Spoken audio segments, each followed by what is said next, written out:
This tells us net income, total assets, total equity, total sales. What is the common size percentage for the net income? Well, when we do common size statements in income statement, what do we divide things by? Sales. Remember, we are dividing things by something that is almost guaranteed to be positive. It's going to be extremely rare that a firm has zero sales. Back in late 90s, we had firms with zero sales. They were valued in billions of dollars. These were dot-com startups. They literally did not have a single dollar of sales because they didn't know what to sell yet. People valued these companies based on the number of hits they got. Of course, quite a bit of them became members of what was pejoratively called the 99 Club. Do you know what that means? Can you guess what that means? I guess 99% of them failed. No, these firms lost more than 99% of their value. Or they failed. Pretty similar. Even, some of the ones that, let me show you, for example,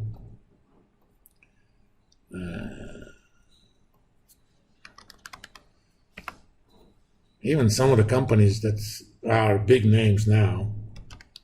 Let's look at Amazon. Let's look at the charts. They didn't make a profit for a long time. Oh yeah, of course.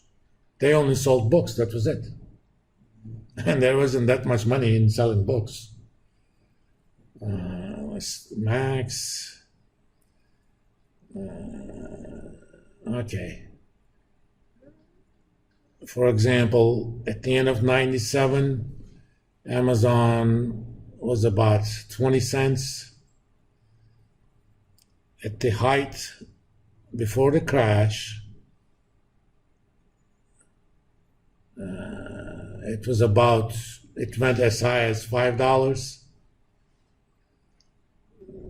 Then it went as low as 50 cents. Even Amazon lost 90% of its value in the NASDAQ crash.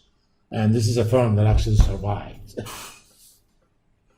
There were many others. Of course, now it's $85.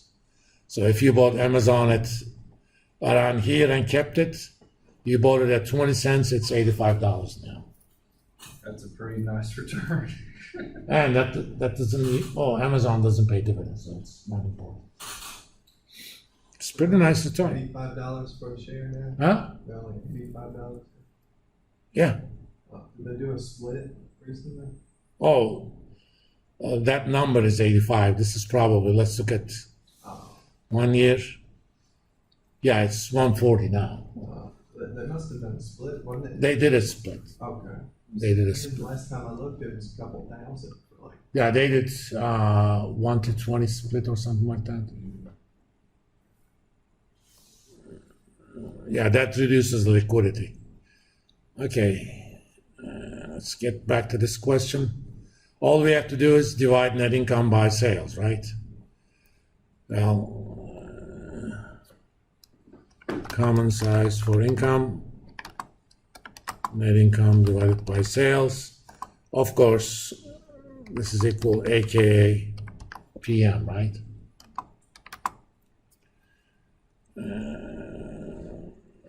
72,700 divided by 523,200. Right there. Again, all you have to do is write down the definition. Remember, in these things, you don't have to finish it at that sitting. You can start, do 5 questions, come back 6 hours later. That is entirely up to you. When does this one due again? Wednesday, 27th. So you got a lot of time.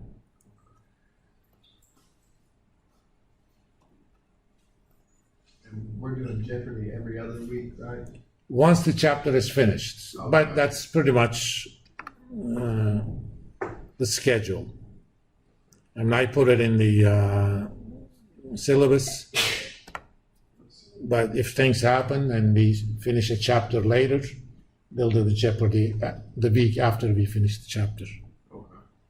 So if we're taking a test next week, we would do Jeopardy the week after?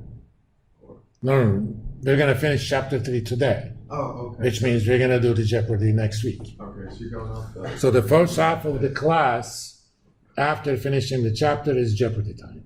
Okay. That's the algorithm. I figured you meant by finish the chapter by the time we took the test. No, finish covering the chapter. But in the meantime, you're going to have 1 week of opportunity to look at the test. Yeah. If you don't, that's your problem. It will be up there. Can we use your video here in reference when we take the test? Yeah, of course. What's the point? Now, we know return on equity, profit margin, total equity. What is net income? So how do you think I should do this? I know return on equity, I know profit margin, I know total equity.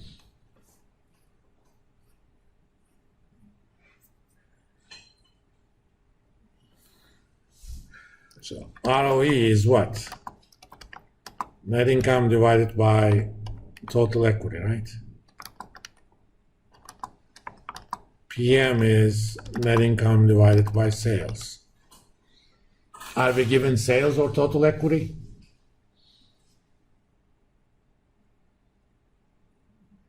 You know, Total equity.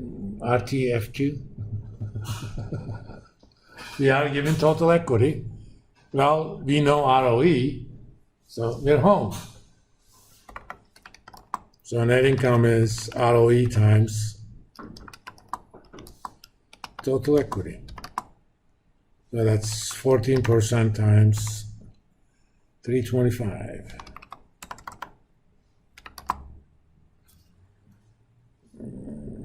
I made way too much money. 455. Oh, I added zeros. I came to Kentucky in 03, and I left my job in late 02. My monthly salary was, I think, 12 billion liras. I was a billionaire. But 3 years after that, Turkish government decided to get rid of 6 zeros from currency. So my 12 billion would have been only 12,000. Which wasn't too shabby, but I was never a billionaire again. Not yet. First time for a while I traded cross currencies, dollar, yen, dollar, Deutschmark, whatever.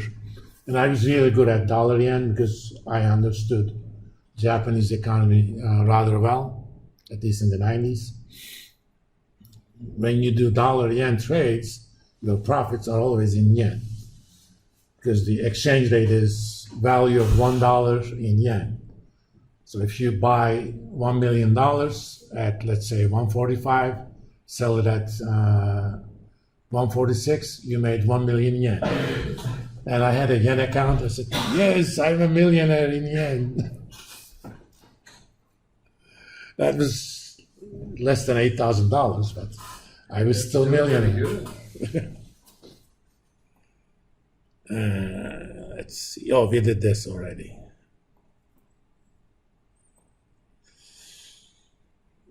Okay.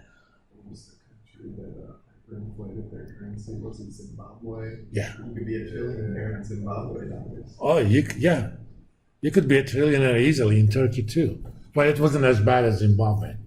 They had a currency that was, I don't know if they had 1 trillion, but they had $100 billion dollars. Wow. They have Zimbabwe dollars. But that's pretty much a failed country. You have an old dictator who doesn't want to change his ways. let's see, we know their net income, we know how many shares. Dividends per share were 119. What's the dividend payout ratio? Well,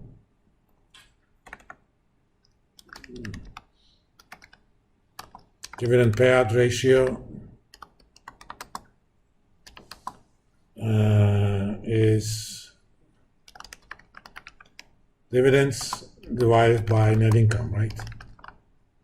Well, we know net income, and dividends are dividend per share times number of shares. And we're given all that information. So dividends equal 119 times 50,000. So they had 59,500 in dividends. Divide that by net income, 34%. Oops.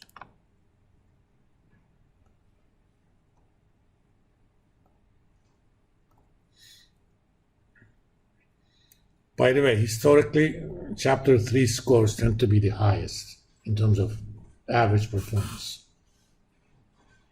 And remember, your high 2 counts a lot more compared to the others across chapters.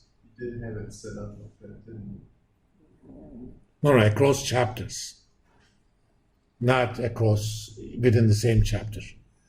Let's look at the syllabus.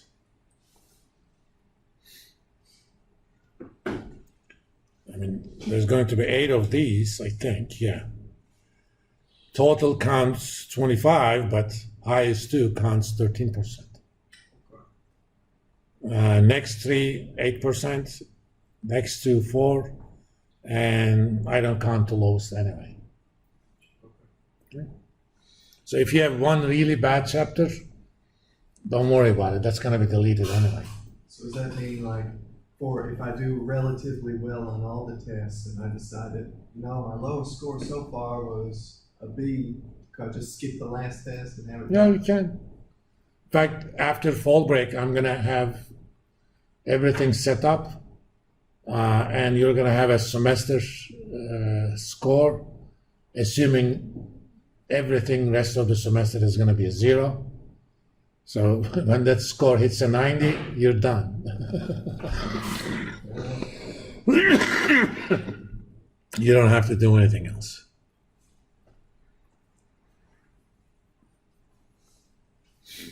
It's my way of rewarding early hard work. Okay. Copy.